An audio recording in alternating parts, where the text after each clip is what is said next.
તમે આને કીધું મેં કીધું એવું ન હોય તો આપણે એમ કહેવાનું હોય અહીંયા જાવ એટલે પછી ખ્યાલ આવે જ્યાં સુધી આપણે મિત્ર હારા કરે તે પૂછતી આવીશ અને એડ્રેસ લેતી આવીશ બીજું તો શું.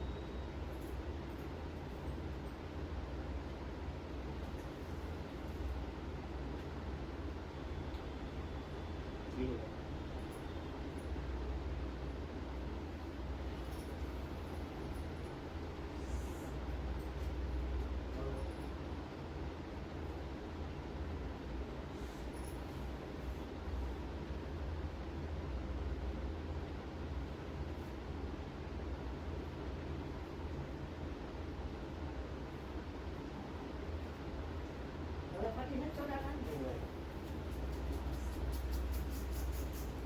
એની વાત જ નથી લાગતી.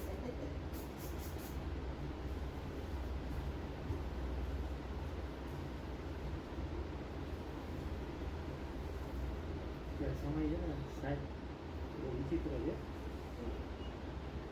શરીર જ્યાં સુધી સારું છે ને ત્યાં સુધી બધું સારું છે જોઈ તો એમ જ છે.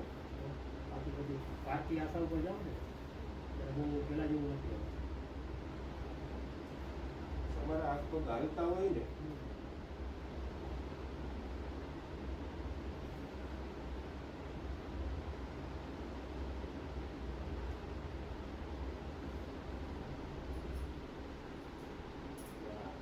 હેલો આજે પાટો તમારે ક્યુબ આપું છું દિવસમાં 3 વખત લગાડજો કરી દો. એને ભેટી થઈ શું નામ છે તમારું? શું તકલીફ શું હતી શરૂઆતમાં તમને? પણ શું થતું આમ શરૂઆતમાં જ્યારે પહેલી વખત આવ્યા તો હાથમાં મુજબ ન થાય. કેટલો થતો? આમ કરીને આમ લઈ જતી પછી મસ્ત ઓળખી પછી તકલીફમાં શું થતું? પછી આમ કરવામાં જટામાં ઉતરે પછી કંઈ બતાવ્યું આગળ આની પહેલા પેલા ડોક્ટરને બતાવ્યું તું બેંગ્લોર હતી હું પેલા મારા છોકરાને ઘરે શું કીધું? એને મને ફોટો પાડી દીધો હું લેતી એક્સરે કરી એ દાદાએ જોયો એટલે એને કીધું કે તમારા એ નસમાં વાંધો. એ ડૉક્ટરે ફ્રેક્ચર નથી થયું અંદર પણ નસનો કંઈક પ્રોબ્લેમ છે એટલે એ લોકોએ દવા આપી એટલે દવા જ્યારે કહો ને એટલે એના બાવળથી દુખાવો ન થાય હાથ તો ઊંચો ન જ થાય એટલે પછી અમે અહીંયા આવવાના હતા 24 તારીખે પછી આની પહેલાં તમારી પાસે જે આવ્યા ને એના પહેલાં એક જગ્યાએ એમ ગયા હતા એટલે એને પ્રોસેસ એવી કરી કે જેમ તમે શું પાછળથી હતી ઢીસા રાખીને એ પ્રોસેસ એવી એનાથી કંઈ સારું ન થયું પછી પહેલાં હું અહીંયા રહેતો હતો મને આનો ખ્યાલ ખરો પણ ખબર નહીં કે તમે અહીંયા આયુર્વેદની વસ્તુ અહીંયા બીજા દ્વારા વાત જાણી તો મને કે હજી આપણે અહીંયા છે કે ડાયાબાર એટલે અમે અહીંયા આવ્યા પછી પહેલાં જ તમે જે એને જે સારવાર કરી હા ત્યારથી જેને 50% તે દિવસે જ રાહત હતી પછી જે બીજી વખત આવ્યા તો એનો હાથ કાયદેસર તો જે કરવાનું હતું એ બધું કરવું જોઈએ.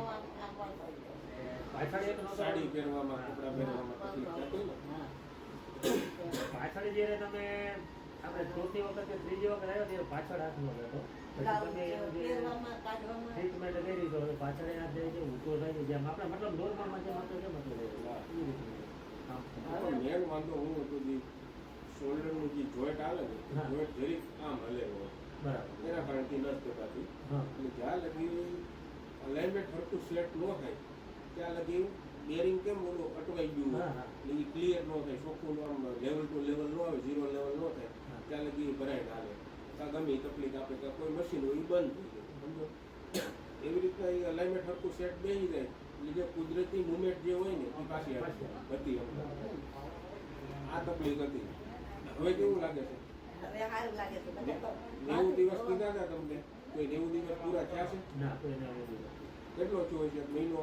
માનો ને 4 એટલે 5 25 દિવસ આમાં આવ્યા ને હવા મહિના જેવું થયું હવા મહિનાથી 1.5 મહિનાની પેલા બે વખત દાદા આગળ આવ્યું ને ત્રણ વખત. બે વખત આ છઠ્ઠો રાઉન્ડ છે અંદર હા, છઠ્ઠોથી હાથમાં 6 દિવસે બતાવવાનું 90 દિવસ કીધા પણ સમજી લો કે તમને 1.5 મહિનામાં હા એટલે કહ્યું હવાની દોઢ શું લાગે કે આવી જેને તકલીફો હોય એને કઈ બીવાની કે અમારે કરવાની કે આમ જવાની આમ જવાની કાયરોપ્રેક્ટિસ હા એમાં ખરેખર પેલા અહીંયા અવાય મને અહીંયા અમે જે બેંગ્લોર હતા ને અહીંયા પહેલાં જ હું હાર્ડવેજ ગોતતો હતો પણ હાર્ડવેજ અહીંયા મને મળ્યું નહીં. એક તો આપણી લેંગ્વેજ હોય હા. બીજા નંબરમાં એક મારવાડી મિત્ર હતો એમને પૂછ્યું કે હાર્ડવેરની કોઈ એવું છે વસ્તુ કે નાના કોઈ વ્યક્તિ હાર્ડવેરનું બતાવે તો એને એમાં કંઈક તપો પડ્યો હતો. હા. પછી છેલ્લો અમારો ઉપાય અહીંનો જ હતો સુરતનો કે 24 તારીખે અમારી દિવાળી પછીની જે ટિકિટ અમારી બુક હતી 24 તારીખ સુધી અમે આવ્યા કરો ચાકુ શું કરો તમે કામ સમજી રેડી હા હવે તમે જે કહો પેલા તકલીફ કેવું કામ કેવું લાગ્યું સંતોષ છો કે સારું લાગ્યું અટાણે તો જો એક બેનને કીધું છે દાદાને કીધું છે દાદાએ શું કેવો તમે લોકોને કે ભાઈ આવી કોઈને તકલીફ હોય તો ક્યાં જવું જોઈએ શ્યામ હાર્ડવેરમાં જવાનું. હા, પટ્ટી જોઈને દાદાએ કીધું કે અને બેન વ્યવસ્થિત છે તમારે જે ટ્રીટમેન્ટ એ વ્યવસ્થિત છે તમારે જે કઈ સલાહ સૂચન આપે હા. એ પણ પોતાની રીતે વ્યવસ્થિત રાખે. કોઈ વધારાનું નથી કે જો માણસ કોઈ ખર્ચો ખર્ચાય એવું કોઈ વસ્તુ નથી.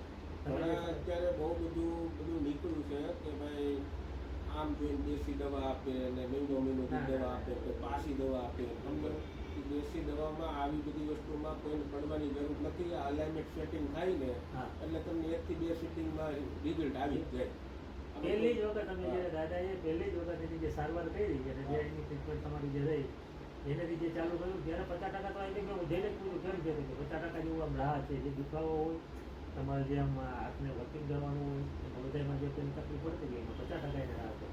અને બીજી વખત આવ્યા ત્યારે હાથ પેલો કમ્પ્લીટ અહીંયા દાદાએ ઊંચો કરાયો. હા, સીધો હા રિઝલ્ટ. ત્યાં સીધો તમને કરો ઊંચો કરો એ બધી વ્યવસ્થા છે. અને જે ચોથી વખત તમારી પાસે આવ્યા જેને એની બતાવી છે કે ભાઈ મારે પાછળ નથી જતો જેમ આપણે કેમ અહીંયા બતાવી દઈએ આ રીતે તો એ જે તમે ટ્રીટમેન્ટ ચોથી વખત કરી ને ત્યારે તમે અહીંયા હાથે પાછળ કરાવીને જોઈ ગયા હતા કે તમે પાછળ પહેલા કરો એ તમે પહેલા કરી સારવાર પછી પાછળ હાથ ગયો પછી ઘરે જઈને કમ્પ્લીટ એની હારી જે કાંઈ એને તકલીફ પડતી હતી એ દૂર થઈ. અત્યારે કોઈ પ્રકારનું કઈ કપડાં પહેરવામાં કે પાછળ હાથ જવામાં ગુસ્સો કરવામાં કોઈ તકલીફ આ છે છે જ ને, પણ આ કરી જ દો કે હાલો ને હા, કામ થતું નહોતું. આ થતું જ નહીં. હવે તો એવી મને કાંઈ દુખાવો નથી ઓલી વખતે જો ને તમને બોલી હતી અને તમે એક ટકો ખાઈ જાઓ કે હાલો ખાઈ બરાબર. જાઓ આજે તમને સામાન્ય એવી કસરત એક બતાવું છું ને હા. એ કસરત ઘેરે કરજો જેથી કરીને હાથ પૂરેપૂરું મુવમેન્ટમાં રહે અને સ્નાયુ મજબૂત થઈ જાય પાછા હતા એવા હંમેશા કોઈ પણ વસ્તુ સ્નાયુને મજબૂત કરવામાં કસરત જ મેન ભાગ ભજવે છે કોઈ દવા કામ કરતી નથી. હા એ